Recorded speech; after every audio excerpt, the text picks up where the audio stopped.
به شما بینندگان عزیز، خوش آمدید به برنامه خودتون در دوره‌های مخصوصی که برای شما عزیزان گذاشتین در رابطه با شاگردسازی و خیلی خوشحالم که امروز هم با شما هستیم. در کنار دوست و برادر عزیزم هستم کشیش فریدون گرامی. بسیار خوش آمدید. درود به شما. مرسی، تشکر میکنم ناتان عزیز و همینطور شما دوستان عزیزی که الان ما رو میبینید.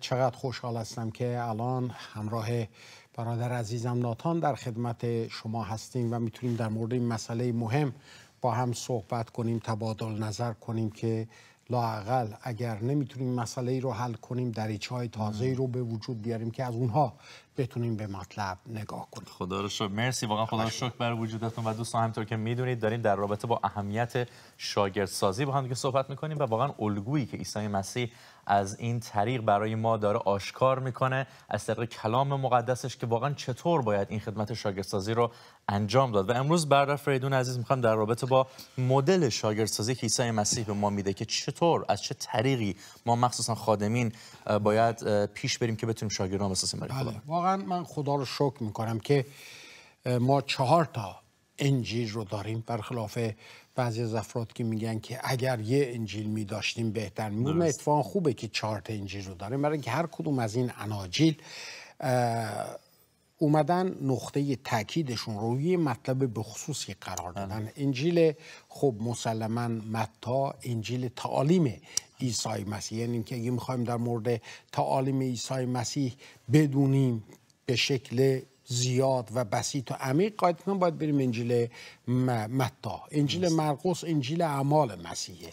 انجیل لوقا رو میشه گفت که انجیل شاگردسازیه که روی این مسئله انجیل لوقا خب مسلم که از انجیل متی هم خیلی به خاطر تعالیم عیسی مسیح بهره خواهد گرفت، ولی کلا لوقا خیلی جالبه. اگه تقسیم بندی کنیم انجیلش رو میبینیم که از فصل 1 تا انتهای فصل 8 لوقا در مورد استاد داره صحبت میکنه، داره در واقع این معلم این استاد رو معرفی میکنه که این استاد کی هست. برای همینم در اون فصل اول همه چیز در مورد این استاده. یهویی در میبینیم که این قضیه در بخش اول به اوج خودش میرسه زمانی که پتروس باز به روح القدس و با مکاشفه روح القدس مطرح میکنه در مورد مسیح که تو مسیح خدا هستی. و با این اوج که از نظر شناخت ما در مورد مسیح حالا به دست میاریم، یهو صحبت عوض میشه، برمیگرده روی شاگردان و اینجاست که در ادامه به اصطلاح صحبت لوقا از فصل 9 به بعد ما میبینیم که لوقا انگشت میذاره مخصوصاً در مورد شاگردی و بهای شاگردی و شاگردی مسیح چه چیزهایی رو در خودش داره صحبت میکنه، ولی عملاً انگشت میذاره روی 3 متن مشخص در مورد شاگردسازی. و بعد وقتی که ما کلاً نگاه میکنیم به اون طریقی که مسیح شاگردسازی میکرد، لااقل در اونجا میشه چیزای موارد بسیار زیاد بیشتر به وجود آورد، ولی من روی 4 مطلب میخوام انگشت بذارم که در مدل شاگردسازی مسیح اینها دیده میشد و ما نیاز داریم که اگر میخوایم شاگردسازی انجام بدیم حتما این موارد باید توش باشه. حالا ممکنه برخی‌ها بیشتر از این موارد رو بتونن پیدا کنن، ولی کلاً بقیه مطالب هرچی که باشه میاد زیر مجموعه این 4. اولین چیزی که ما در مدل شاگردسازی عیسی میبینیم اینه که شاگردسازی عیسی روی رابطه استوار بود. مرقس قشنگ میگه که او انتخاب کرد که با او باشند. مسیح با شاگرد رابطه داشت. اجازه میداد که شاگرد زندگی واقعی او رو ببینه. شاید در این زمینه بگیم منتورینگ، مربیگری، یعنی کاری میکرد که شاگرد در مقابل چشش باشه و اصلا نحوه انتخاب شاگردان رو نگاه بکنیم. ما وقتی که میبینیم نحوه انتخاب رو، مسیح میره و میگه که خب وقتی که یحیی میگه در انجیل یوحنا میخونیم این است بره خدا، خب دو تا شاگرد که بعدا میفهمیم آندریاس و یوحنا هستن دنبال مسیح را میفتن. مسیح برمیگرده، چه میخواهید؟ استاد کجا منزل داری؟ بیا و ببین. میرن تمام شب رو با مسیح موندن. باور من بر اینه که چیزی در انجیل ننوشته، ولی باور من بر اینه که اونجا غذا خوردن، اونجا چای خوردن، اونجا میوه خوردن، صحبت کردن و مسیح در اون مشارکت من مطمئنم بررسی عهد عتیق رو بهشون داشت، همون کاری که در راه امواس با اون دو شاگرد دیگه میکنه. و بعد از این مشارکت هستش که این افراد پیامی برای گفتن دارند و میبینیم که هر دوتا میان، یکی میاره چی میگن داداش رو پیدا میکنه، پتروس رو میاره، بعد اون یکی فیلیپوس رو پیدا میکنه و عین همین ادامه پیدا میکنه. شما این لحظه تصور کن، مسیح میاد از قایق پیاده شده، متی که خب لاویه اسم یهودیش، اونجا نشسته و در باجگاه، حالا باجگاه لاوی فرد منفور، فردی که مردم میدیدنش تف زمین مینداختن از زور ناراحتی. حالا مسیح در مقابل او وامیسته و بهش میگه دنبال من بیا. لاوی میگه آها چشم بفرمایید اومدم. بی این راحتی نیست. شما باید نگاه کنید ببینید در اون همون چند لحظه چه اتفاقی افتاد که این شخص ول کرد کار زندگیشو دنبال مسیح افتاد. مسیح ایجاد ارتباط میکرد. برای همین هم هستش که در این ایجاد ارتباط مسیح خیلی چیزها رو در نظر میداشت. بنابراین به نظر من ناتان جان اون شاگردسازی موفق خواهد بود که فردی که داره شاگردسازی میکنه با شاگرد رابطه برقرار بکنه.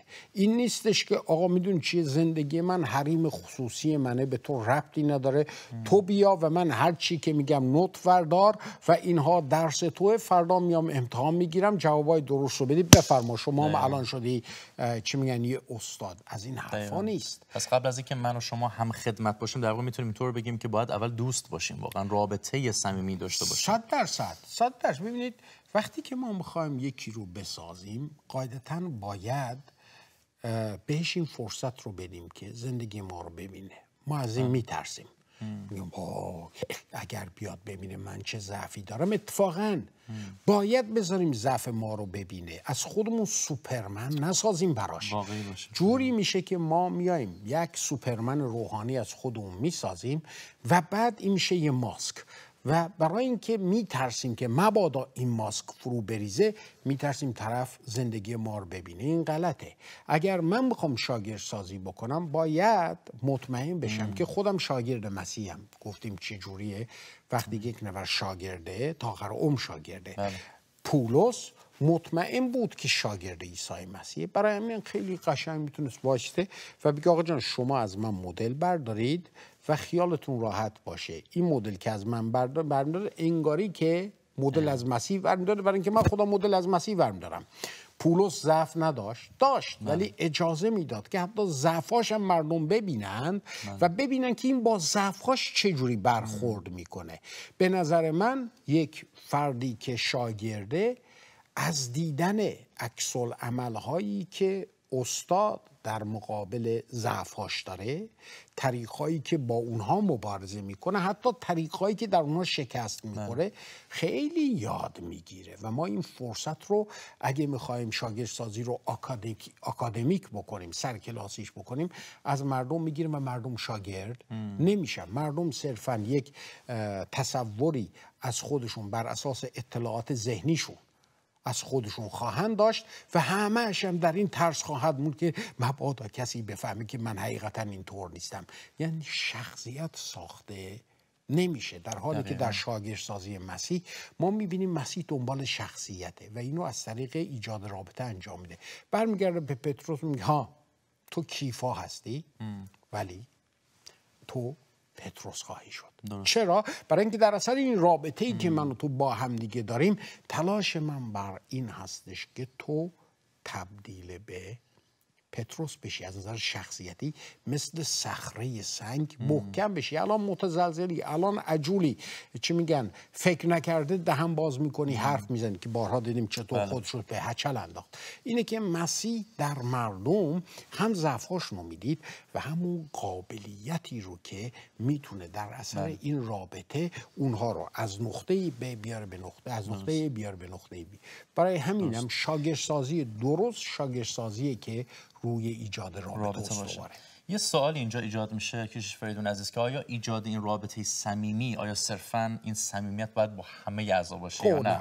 ما میتونیم انتخاب بکنیم که اون شاگردان رو به طور خاص رو باشون. یکی از اون جاهاییه که اشکال برانگیزه. ناتان جان داری انگشت رو جاهایی میذاری که قاعدتاً بله، اگر میخوایم در محیط واقعی شاگردسازی کنیم با یک سری مشکلات هم این روبرو هستش. اولا مسیح در شاگردان اون رابطه‌ای که با اونا داشت درجه صمیمیتش یکی نبود. با همه، بعضی از افراد در کلیسا چیغشون اینه شما با فلانی صمیمی هستید با من صمیمی نیستید، این انصاف نیست. خب مسیح هم درجه صمیمیتش با افراد فرق میکرد. با اون 12 شاگرد هسته اصلی درجه صمیمیتش یه جور بود، با اون 72 تایی که میفرسته برای خدمت یه جور دیگه. و معنیش نبود که اونا رو دوست نداره. مسیح میتونست این رو قشنگ در رابطهش نشون بده که چقدر دوست داره. بنابراین منی که دارم شاگردسازی میکنم، بله درجه صمیمیت من با شاگردان مختلف فرق خواهد کرد، ولی باید حواسم باشه که جوری رفتار کنم که ایجاد حسادت در شاگردان نکنه. برای اینکه خیلی راحت، خب انسانیم، حسودی میکنیم. منم دلم میخواد که استاد به من توجه نشون بده. چرا همش یوحنا شاگرد محبوب باشه؟ چرا من شاگرد محبوب نباشم؟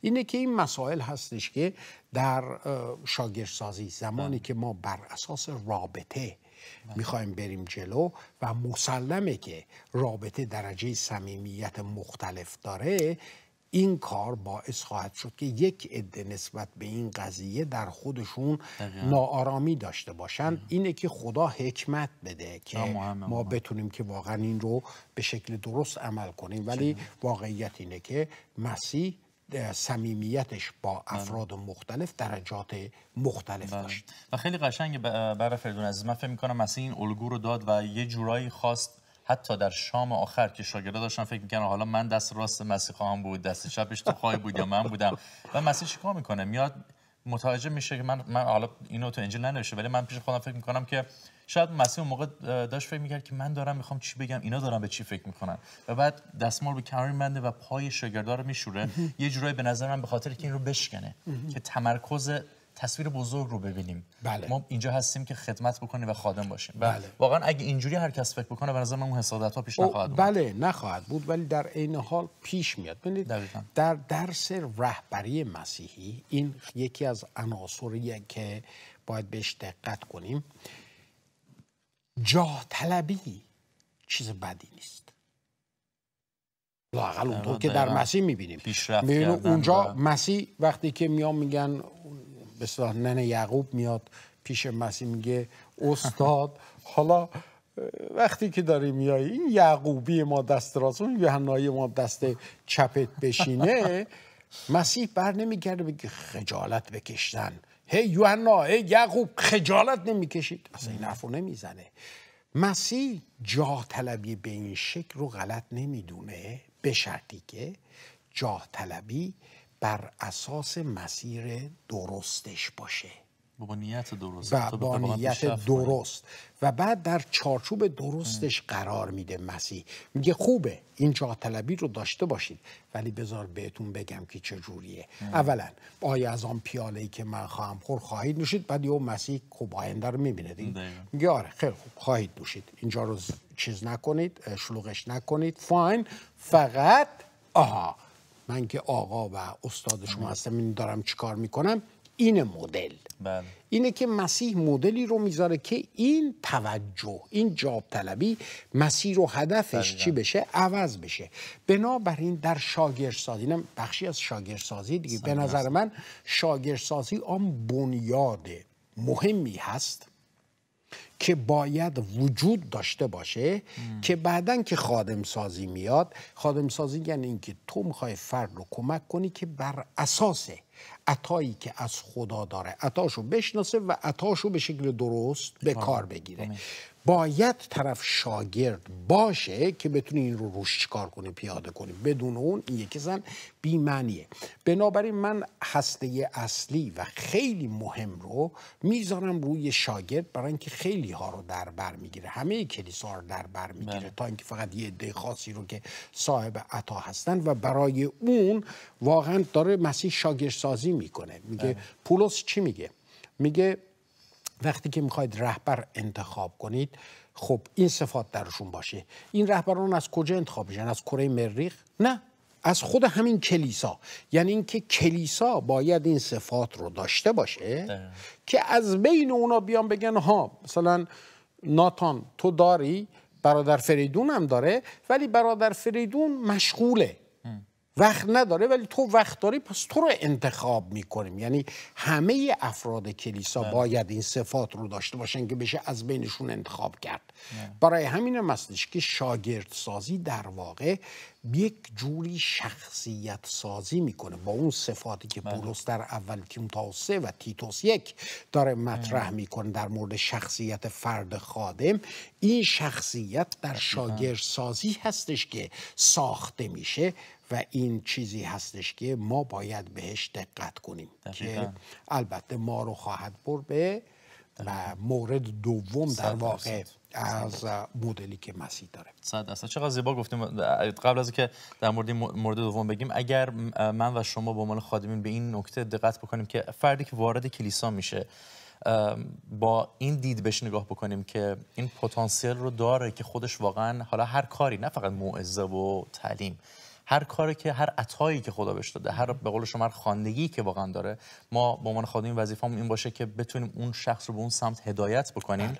و اینم برمیگرده به نکته دوم ما که شاگردسازی مسیح در واقع رشد شاگردان به خاطر رشد اونها در واقع بود و بر اساس این جلو میرفت. دقیقاً مسیح ایجاد رابطه میکرد، رابطه هدفمند بود. میدونید چه اتفاقاتی در کلیساهای ما میفته؟ افراد میان به کلیسا، من بارها دیدم، خواهش کنم شما عزیزان ناراحت نشید از این حرف من، ولی افراد میان تو کلیسا، بعد من میبینم که خیلی زود خاله خانباجی میشن با خادمین. مثلا خودم مثال میزنم، برادر فریدون حالتون چطوره؟ خوبید؟ فلان بهمان، حالا بفرمایید میریم شام، نهار، فلان، گرگم به هوا. و من با یک آقای صحبت میکردم، میگفت در کلیسای ایران ما جزو خادمین بودیم، فلان بودیم. بعد عکسایی به من نشون داد از چی میگن چطور با خادمین مختلف، حالا اسم این برم، رفته بودن به جیم و سونا و از این حرفا، یا چلو کباب، یا آدم احساس میکنه که خوب هست. و بعد اتفاقی که میفته اینه که وقتی رابطه به وجود میاد و دوستی به وجود میاد، بیهویی من خادم فراموش میکنم و بعد ورم دارم تیک میزنم. آقا مثلا حسن علی هم حالا دیگه شاگرد مسیحه، ولی دیگه حواسم نیست این حسن علی شاگرد مسیحه. آخه بر چه اساسی؟ من باید شواهد داشته باشم. مسیح این کار رو نمی کرد. مسیح رابطه ایجاد می کرد با مردم، ولی رابطه ای که در شاگردسازی داشت رابطه هدفمند بود.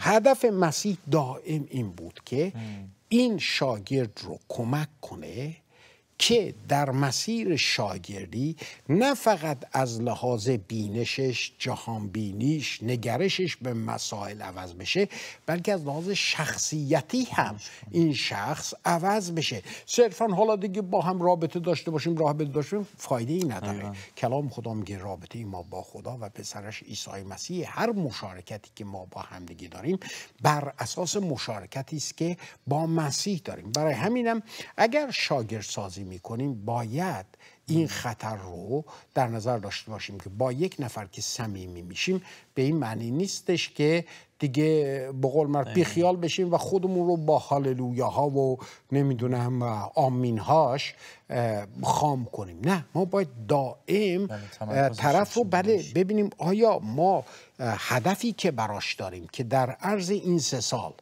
این شخص از نقطه آ بیاد به نقطه ب، آیا این رشد رو داره یا نداره؟ اگر نداره چرا نداره؟ و اگه اینو دقت کنیم خیلی از مواقع متوجه میشیم که مانع رشدش ماییم. چرا؟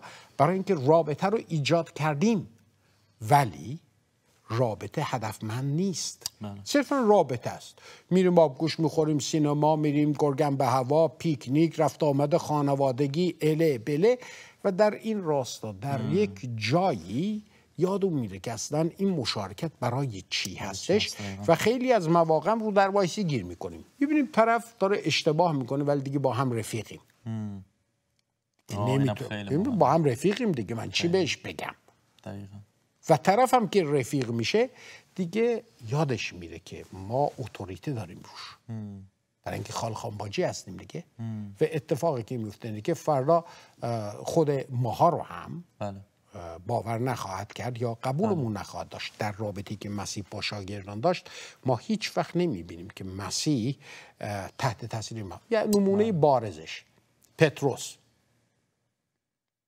چقدر میبینیم پتروس جرأت میکنه مسیح رو بکشه کنار، بگه این چه حرفایی داری میزنی. در واقع داشت همینو میگه، حاشا از تو ای خداوند، این حرفا رو نزن، ملت ما رو ول میکنن میرن. اینا که دنبال ما افتادن اینه که میگن تو پادشاه خواهی شد، مملکت های ما میخوریم میرقصیم عشقمون رو میکنیم، حالا تو برمیگه من باید کشته بشم. نگو این حرفا رو. مسیح برمیگه دوش از من ای شیطان. هدفمنده. چرا؟ برای اینکه میخواد پتروس رو محافظت کنه. اینه که ما لازم هستش اگر رابطه ایجاد میکنیم برای شاگردسازی باید هدفمند باشه و هدف اینه در هر مقطع از این شاگردسازی، از این رابطه که ایجاد میکنیم باید بدونیم که برای این هستش که من رشد اون فرد رو کمک کنم. اگر هر کاری میکنم و این رشد و به این رشد کمکی نمیکنه بیفایده است. و بسیاری از شاگردسازی در کلیساهای ما شکست میخوره برای اینکه رابطه به وجود میاریم، هدفمند نیست، یا اصلا رابطه به وجود نمیاریم، میاریم سر کلاس بهش یه سری تئوریا رو میگیم و میگیم حالا برو خودت اینا رو راه بنداز. و برای فرد عزیز یه موضوع دیگه هم که هست، من فکر می‌کنم این هم یک مشکلی هستش که خوب راجع به صحبت کنیم و نظر شما رو می‌خوام بدونم، اینه که در این ایجاد ارتباط و صمیمیت و این هدفمند بودن رابطه، آیا واقعا ما باید به عنوان خادم یک سری محدودیت هم توی این رابطه ها بذاریم؟ یعنی همون یه سری باندریز یا رابطه هایی که چقدر اجازه بریم اون فرد به اون نزدیک بشه، به قول شما تا زمانی که اون اتوریتی یا اون اقتدار رو از دست ندیم. این برای خادم چقدر واقعا باید مهم باشه؟ باید فردی که شاگردسازی میکنیم باید خودش رو بدونه که شاگرده و باید بدونه که منی که اونجا هستم براش مربی و استادم. در این حال این احترام رو نگه داره. دقیقاً باید این احترام رو ایجاد، ولی اون احترام از بین بره دیگه حرف ما دوزار ارزش نخواهد داشت و این حدودها حتما باید مشخص بشه. مشکلی که ما ایرانی‌ها داریم اینه که حدودها رو نگه نمی‌داریم. آقا ظرف 2 ماه چنان خاله خانباجی میشیم که حد نداره. خب وقتی ما با یکی خاله خانباجی میشیم، این رابطه چون تعریف نشده، حد و حدودش مشخص نشده، ایجاد یک سری توقع میکنه که این توقعات چیز نشدن، که روشن نیستن. که شما در سر این رابطه‌ای که با من داری از من توقع داری که من نمیدونم تو از من چی توقع داری و چون مشخص نیستش که، ولی اتوماتیک در تو توقع به وجود اومده. حالا یه روزی اگر من نتونم توقعی رو که هیچ وقت نمیدونم چی هستش به جا بیارم، اون موقع از من دلخور میشی. به همون اندازه که با من صمیمی بوده میشی چی؟ دشمن. اون وقت میری هر چی که نقاط ضعف در طول این مدت از من دیدی 50 تا روش اضافه میکنی، مگنیفای میشه دیگه، ذره بین، و اون رو شروع میکنه گفتم. برای همینه که شما نگاه میکنه اغلب روابط ما رو که نگاه بکنید روی برآورد نشدن توقعاتی که هیچ وقت بیان نشده، هیچ وقت تعریف نشده. رابطه ای که تعریف نشه، حد و حدودش مشخص نشه، محکوم به شکسته. خدا اینو میدونست. برای همینم در باغ عدن کاری که خدا میکنه با آدم اینه، میاد رابطه رو مشخص میکنه حد و حدودش چیه. میگه ببین آدم، تو مخلوقی، من خالقم. هستی جناب عالی وابسته به هستی منه. من باشم جناب عالی هستی، من نباشم جناب عالی نیستی. پس حواست باش که من همیشه باشم. نگاه کن، کی من نخواهم بود؟ زمانی که تصمیم بگیری که دیگه با من در رابطه دو طرفه نباشی. حالا بذار نگاه کنم، ها اون درخت رو میبینی آدم؟ بله اون درخت رو میبینم. هر وقت تصمیم گرفتی از اون درخت بخوری، یعنی این که نمیخوای دیگه با من در رابطه دو طرفه باشی. اون درختم درختی بود مثل هر درخت دیگه، هیچ چیز اعجازی توش نبود. اون درخت این انگشتر بنده بود که تو دست منه. تا زمانی که این اینجاست داره به خودم و به همه مردم میگه آقا جان من در رابطه ای هستم که برای من مهمه. وقتی که من اینو در بیارم بذارم تو جیبم، چی دارم میگم؟ رابطه ای هستش که حدودش رو خودم دارم تعریف میکنم. اونم اینجوری بود. بنابراین خدا خودش میدونه رابطه باید تعریف بشه. اگه ما میخوایم که رابطه هامون پا بر جا باقی بمونه، مخصوصا در رابطه شاگرد و استادی، حتما باید تعریفش بکنیم. دقیقاً محدودیت ها رو بذاریم. پس دوستان واقعا چقدر مهمه که به این محدودیت ها دقت بکنیم و مخصوصا شما خادمین عزیز، عزیزانی که دارید دوره‌های شاگردسازی رو درس میدید، چقدر مهمه که خودتون به شاگردهاتون هم همین رو آموزش بدید که در عین صمیمیت و واقعا در عین نزدیکی این محدودیت ها و این محدودیت های واقعا میتونم بگم سازنده رو نگه داریم توی زندگی هامون. مرزها رو مشخص کنیم، تعارف رو کنار بذاریم، واقعا محبت واقعی رو نشون بدیم. و واقعا تشویق ما برای شما اینه که از امروز شروع کنیم، هیچ وقت دیر نیست. اگر در فرهنگ ما که بسیار فرهنگ زیبایی هست، نمیخوام بگم مشکلی داره، اما قسمت‌هایی هست که شاید مسموم شده، با کمک همدیگه این قسمت‌ها رو بیایم با قوت خدا شفا بدیم. واقعا محدودیت‌ها رو، این محدودیت‌های سازنده رو نگه داریم و در صمیمیت و واقعا با محبت با همدیگه ادامه بدیم. برای فریدون عزیز خدا برکتتون بده. 2 مورد دیگه میمونه از این الگویی که مسیح داره برای شاگردسازی با ما آموزش میده. به فیض خدا هفته دیگه با همدیگه ادامه خواهیم داد. خدا برکتتون بده. پس دوستان دعوتتون می‌کنم، بازم می‌خواستم در انتهای این قسمت بگم که تشویقتون می‌کنم از وبسایت برادر عزیزم دیدن بفرمایید، در لینک‌هایی که به شما داده میشه، و همینطور این دروس در myklisa.com برای شما قرار داده میشه و دعای ما اینه که واقعا در کلیساهاتون در هر جا که هستید بدرخشید برای او که خداوند ماست. دوستتون داریم. تا هفته آینده خدا نگهدار. وقتتون بخیر.